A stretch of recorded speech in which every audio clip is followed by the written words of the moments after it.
तो सबसे पहले जो कॉन्सेप्ट आता है वो आता है आपके पास को prime numbers p upon q की फॉर्म में लिख सकते हैं और यहाँ ये हमारे पास एक रैशनल नंबर और आपको पास रिजल्ट आएगा वो एक रैशनल नंबर आएगा। हेलो फ्रेंड्स, लास्ट की वीडियो में हमने कवर किया था क्लास 10 मैथ्स एक्सरसाइज 1.1। आज की वीडियो में हम कवर करने वाले हैं क्लास 10 मैथ्स एक्सरसाइज 1.2। सो बिना किसी देरी के चलिए शुरू करते हैं हमारी आज की वीडियो। वीडियो स्टार्ट करने से पहले हर बार की तरह कुछ बेसिक कॉन्सेप्ट्स को क्लियर कर लेते हैं ताकि जब भी हम क्वेश्चन करेंगे तो क्वेश्चन करने में कोई भी प्रॉब्लम ना आए। तो सबसे पहले जो कॉन्सेप्ट आता है वो आता है आपके पास को प्राइम नंबर्स। को प्राइम नंबर्स क्या होते हैं आपके पास? को प्राइम नंबर्स वो नंबर्स होते हैं जिनका सिर्फ एक ही कॉमन फैक्टर होता है जो कि होता है 1। आइए समझते हैं कैसे। जैसे हमारे पास कोई दो एग्जांपल हैं 8 एंड 15। तो जब भी आप 8 के फैक्टर्स निकालोगे तो आपके पास जो फैक्टर्स आएंगे वो आएंगे 1, 2, 4 एंड 8। जब आप 15 के फैक्टर्स निकालोगे तो जो आपके पास फैक्टर्स आएंगे वो आएंगे 1, 3, 5 एंड 15। तो यहाँ पे आप क्लियरली देख सकते हो कि 8 के फैक्टर्स हैं 1, 2, 4 एंड 8 और जो 15 के फैक्टर्स हैं वो हैं 1, 3, 5 एंड 15। तो यहाँ पे जो इनका कॉमन फैक्टर अगर हम देखें तो वो है हमारे पास सिर्फ 1। यहाँ पे भी 1 है और 15 में भी 1 है। तो हम यहाँ पे कह देंगे कि 8 and 15 are coprime numbers. जैसे इसको थोड़ा डीप में समझने के लिए कोई अदर एग्जाम्पल ले लेते हैं, जैसे 2 एंड 5। तो जब आप 2 के फैक्टर निकालोगे तो आपके पास आएंगे 1 एंड 2 एंड जब आप 5 के फैक्टर्स निकालोगे तो आपके पास आएंगे 1 एंड 5। तो यहाँ पे भी आप देख सकते हो कि 2 एंड 5 में जो कॉमन फैक्टर आया हमारे पास वो आया सिर्फ 1। तो हम यहाँ पे भी कह देंगे कि 2 एंड 5 है हमारे पास को प्राइम नंबर्स, यानी कि आपने वो नंबर्स लेने हैं जिनका जो कॉमन फैक्टर आएगा वो आएगा 1। सो ये है आपके को प्राइम नंबर्स। आई होप आपको को प्राइम नंबर्स क्लियर हो गया होगा। तो चलिए वीडियो को आगे शुरू करते हैं। जो नेक्स्ट कॉन्सेप्ट आता है आपकी बुक में वो है एक थ्योरम। थ्योरम कहती है कि if a prime number p divides a square then p also divides a where a is a positive integer. यानी कि हमारे पास एक प्राइम नंबर है p, अगर वो a स्क्वायर को डिवाइड कर देता है तो वो p जो है प्राइम नंबर उसको डिवाइड करना होगा a को। ये हमारी थ्योरम कह रही है। आइए इसको एग्जांपल के साथ समझते हैं कि ये वाकई में ऐसे हो भी रहा है या फिर नहीं। जैसे हम यहाँ पे मान लेते हैं कि p जो है हमारे पास वो है प्राइम नंबर, a है हमारे पास यहाँ पे इंटीजर। ये बात हमें बता दी इस स्टेटमेंट ने। तो हम यहाँ पे कोई भी इंटीजर लेट कर लेते हैं। जैसे हमारे पास कोई एक पॉजिटिव इंटीजर है, आप कोई भी नंबर ले सकते हो, पॉजिटिव होना चाहिए बस। जैसे हम मान लेते हैं a इज इक्वल टू 6। तो जब हम a का स्क्वायर करेंगे तो हमारे पास जो स्क्वायर आएगा 6 का वो आ जाएगा 36। अब हमें देखना है कि 36 ऐसे कौन कौन से प्राइम नंबर्स होते हैं जिससे वो डिवाइड हो जाता है। तो हम देख लेते हैं 36 हमारा यहाँ पे 2 से भी डिवाइड हो जाता है और 36 3 से भी डिवाइड हो जाता है। 36 हमारा 6 से भी डिवाइड हो जाता है, बट हम ये नंबर नहीं लेंगे क्योंकि 6 जो है वो हमारे पास वो है एक कंपोजिट नंबर। हमने यहाँ पे सिर्फ प्राइम नंबर ही लेने हैं। तो हम यहाँ पे देख सकते हैं कि 2 हमारा 36 को डिवाइड कर दे रहा है, जो 3 है हमारा वो भी 36 को डिवाइड कर दे रहा है। तो हम यहाँ पे कह सकते हैं कि 2 एंड 3 डिवाइड्स 36। क्लियर है इतनी सी बात। अब हमने देखना है कि 2 एंड 3 हमारे 36 यानी कि a स्क्वायर को डिवाइड कर दे रहे हैं। तो 2 एंड 3 क्या 6 को भी डिवाइड कर दे रहे हैं? तो हमें पता है यहाँ पे जब हम 6 को 2 से डिवाइड करेंगे तो जो रिजल्ट आएगा हमारे पास वो आएगा 2 3 जा 6। और जब हम देखेंगे कि जो 6 है हमारे वो 3 से डिवाइड हो जाएगा। तो हम देख लेते हैं 3 1 जा 3, 3 2 जा 6, यानी कि 3 ने क्या करा 6 को भी डिवाइड कर दिया। तो हम यहाँ पे लिख सकते हैं कि 2 एंड 3 डिवाइड्स a, यानी कि हमारे जो प्राइम नंबर्स हैं 2 एंड 3 उसने 36 को भी डिवाइड कर दिया, यानी कि a स्क्वायर को भी डिवाइड कर दिया एंड 2 एंड 3 ने हमारे a को भी डिवाइड कर दिया जो कि हमारे पास 6 है।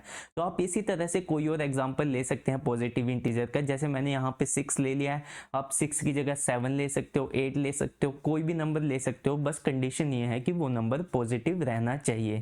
तो यहाँ पे हमारी थ्योरम होती है कंप्लीट। तो आइए अब हम एक्सरसाइज के क्वेश्चन शुरू करते हैं। तो अब बात है आपके पास एक्सरसाइज 1.2 का क्वेश्चन नंबर। अब बात है आपके पास क्वेश्चन नंबर 2। क्वेश्चन नंबर 2 है आपके पास, prove that 3 + 2 √5 is irrational number.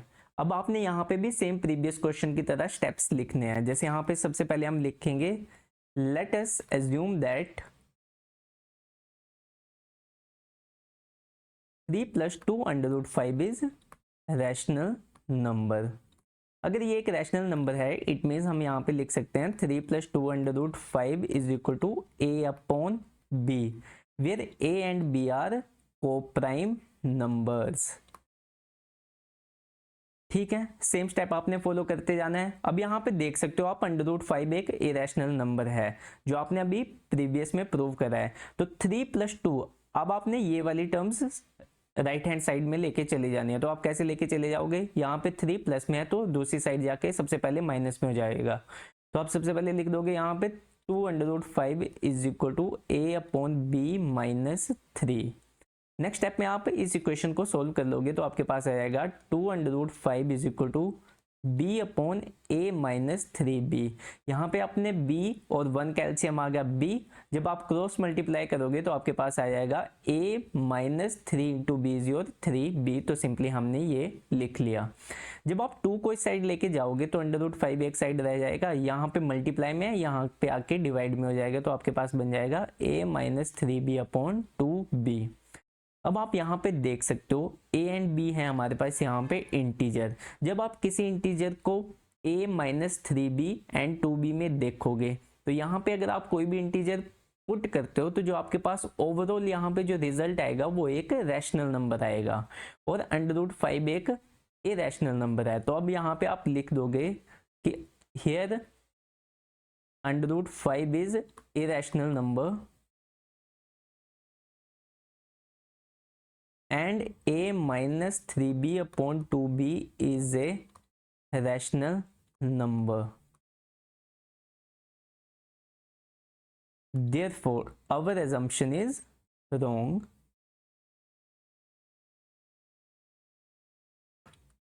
and 3 + 2 √5 is a rational number. अब यहाँ पे आप एक लाइन और भी ऐड कर सकते हो कि यहाँ पे एक irrational number is not equal to a rational number। ठीक है, तो सिंपली आपने इतने से स्टेप्स लिखने हैं और इजी बिल्कुल ये क्वेश्चन है और यहां से आपका ये वाला क्वेश्चन भी होता है खत्म। नेक्स्ट क्वेश्चन के लिए हम नेक्स्ट स्लाइड में मूव करते हैं। सो नेक्स्ट आता है आपके पास क्वेश्चन नंबर 3। क्वेश्चन नंबर 3 आपके पास prove that the following are irrationals, यानी कि आपने यहाँ पे भी इन तीनों को इरेशनल प्रूव करना है। सो यहाँ पे आपके पास क्वेश्चन में 3 पार्ट हैं, तीनों पार्ट को हम एक एक करके प्रूव करते हैं। सबसे पहला पार्ट है आपके पास 1/√2। आइए सबसे पहले इसको भी लिख लेते हैं। सेम स्टेप आपने फॉलो करने हैं। तो सबसे पहले स्टेप में आ जाते हैं आपके पास let us assume that 1/√2 is rational number. अगर ये रैशनल नंबर है तो इट मीन्स हम इसको लिख सकते हैं 1/√2 is equal to a/b where a and b are coprime numbers. ठीक है, तो नेक्स्ट स्टेप में आपने इसको कैलकुलेट कर लेना है। 1/√2 a/b। √2 आपके पास एक इरेशनल नंबर है जो कि आपको पहले से ही पता है, तो आप √2 को एक साइड रखोगे, बाकी सभी टर्म्स को दूसरी साइड लेके चले जाओगे। तो आइए करते हैं। सबसे पहले इसको क्रॉस मल्टीप्लाई कर देते हैं तो हमारे पास आ जाएगा b is equal to a/√2। जब आप इस √2 को एक साइड रहने देते हो, इस a को दूसरी साइड लेके जाओगे तो आपके पास जो इक्वेशन बनेगी वो बनेगी b/a इज इक्वल टू √2। अब b/a यहाँ पे आपके पास इंटीजर है। जब आप दो इंटीजर को फ्रैक्शन में सोल्व करोगे तो आपके पास जो रिजल्ट आएगा वो एक रैशनल नंबर आएगा। तो आप यहाँ पे लिख सकते हो here b/a is rational and we know √2 is an irrational number। ठीक है, सो यहीं से आपकी सपोजिशन क्या हो जाती है, wrong. Therefore our assumption is wrong and 1/√2 आ गया आपके पास is an irrational number। सो यहीं पे आपका क्वेश्चन होता है एंड। आइए नेक्स्ट पार्ट के लिए नेक्स्ट स्लाइड में मूव करते हैं। सो जो नेक्स्ट पार्ट आता है वो आता है आपके पास 7/5। आइए इसको भी सॉल्व कर लेते हैं। सबसे पहले हम लिखेंगे let us assume that 7/5 is rational number.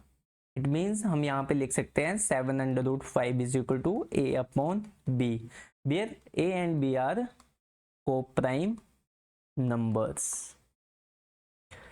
ठीक है, तो हमने सेम एज इट इज इस क्वेश्चन में भी √5 आपको पता है कि इरेशनल नंबर है, तो 7 को दूसरी साइड लेके चले जाएंगे, तो हमारे पास जो इक्वेशन बन जाएगी वो बन जाएगी √5 is equal to a upon 7b। ठीक है, अब आप क्लियरली देख सकते हो कि ये वाली इक्वेशन क्या आ गई, a अपॉन b, यानी कि ये दोनों क्या हमारे पास इंटीजर हैं, तो ये इक्वेशन बन जाएगी हमारे पास एक रैशनल नंबर।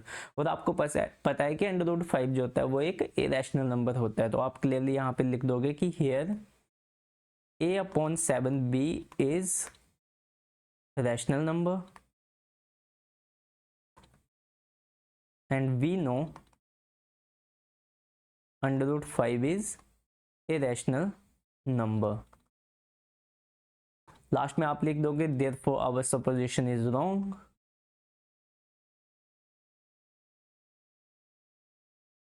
ठीक है, तो आपके पास जो कंक्लूजन बन जाएगी वो बन जाएगी therefore 7/5 is an irrational number। ठीक है, सो सिंपल से क्वेश्चन है, आपने सिर्फ इसके स्टेप्स याद रखने हैं और आपके क्वेश्चंस ऑटोमेटिकली हो जाएंगे। सो जो थर्ड पार्ट आता है आपके पास वो आता है आपके पास 6 + √2। तो आप यहां पे भी इस क्वेश्चन में ऐसे लिख लोगे कि late us assume that 6 + √2 is rational number. अब यहाँ पे ये रैशनल नंबर हो गया, तो आप इसको भी कैसे लिख सकते हो, 6 + √2 is equal to a upon b, where a and b are coprime numbers. ठीक है, तो अब आपको पता है √2 आपके पास एक इरेशनल नंबर है, तो आप 6 को सेकंड साइड लेके चले जाओगे, तो 6 यहाँ पे पॉजिटिव में है, दूसरी साइड जाके नेगेटिव में हो जाएगा, तो आप इसको लिख सकते हो √2 is equal to a upon b minus 6। जब आप इस इक्वेशन को सोल्व करोगे तो आपके पास आ जाएगा a minus 6b upon b। b आपने एलसीएम ले लिया, बाकी आपने इसको सिंपली क्रॉस मल्टीप्लाई कर लिया, तो आप यहाँ पे लिख सकते हो here a minus 6b upon b। ये सारा क्या आ गया आपके पास, ये भी इंटीजर है a एंड b, तो ये सारा आ गया आपके पास is rational number and √2 is irrational. ठीक है, therefore rational is not equal to irrational। तो आप लास्ट में कंक्लूजन लिख सकते हो therefore our supposition is wrong। And last में आप लिख दोगे 6 + √2 is an irrational number। ठीक है, सो इसी के साथ आपका थर्ड पार्ट भी होता है यहीं पे एंड। सो जो थर्ड पार्ट आता है आपके पास वो आता है आपके पास 6 + √2। तो आप यहां पे भी इस क्वेश्चन में ऐसे लिख लोगे कि late us assume that 6 + √2 is rational number. अब यहाँ पे ये रैशनल नंबर हो गया, तो आप इसको भी कैसे लिख सकते हो, 6 + √2 is equal to a upon b, where a and b are coprime numbers. ठीक है, तो अब आपको पता है √2 आपके पास एक इरेशनल नंबर है, तो आप 6 को सेकंड साइड लेके चले जाओगे, तो 6 यहाँ पे पॉजिटिव में है, दूसरी साइड जाके नेगेटिव में हो जाएगा, तो आप इसको लिख सकते हो √2 is equal to a upon b minus 6। जब आप इस इक्वेशन को सोल्व करोगे तो आपके पास आ जाएगा a minus 6b upon b। b आपने एलसीएम ले लिया, बाकी आपने इसको सिंपली क्रॉस मल्टीप्लाई कर लिया, तो आप यहाँ पे लिख सकते हो here a minus 6b upon b। ये सारा क्या आ गया आपके पास, ये भी इंटीजर है a एंड b, तो ये सारा आ गया आपके पास is rational number and √2 is irrational, ठीक है। therefore rational is not equal to irrational, तो आप लास्ट में कंक्लूजन लिख सकते हो therefore our supposition is wrong, and last में आप लिख दोगे 6 + √2 is an irrational number, ठीक है। सो इसी के साथ आपका थर्ड पार्ट भी होता है यहीं पे एंड। सो इसी के साथ आपके एक्सरसाइज 1.2 होते हैं यहीं पे कंप्लीट। एक्सरसाइज 1.1 देखने के लिए आप चैनल के ऊपर विजिट कर सकते हो या फिर आपको लिंक वीडियो के नीचे डिस्क्रिप्शन बॉक्स में भी मिल जाएगा। सो इस वीडियो को करते हैं हम यहीं पे एंड, जल्दी मिलते हैं हम अपनी नेक्स्ट वीडियो के साथ, तब तक के लिए बाय बाय।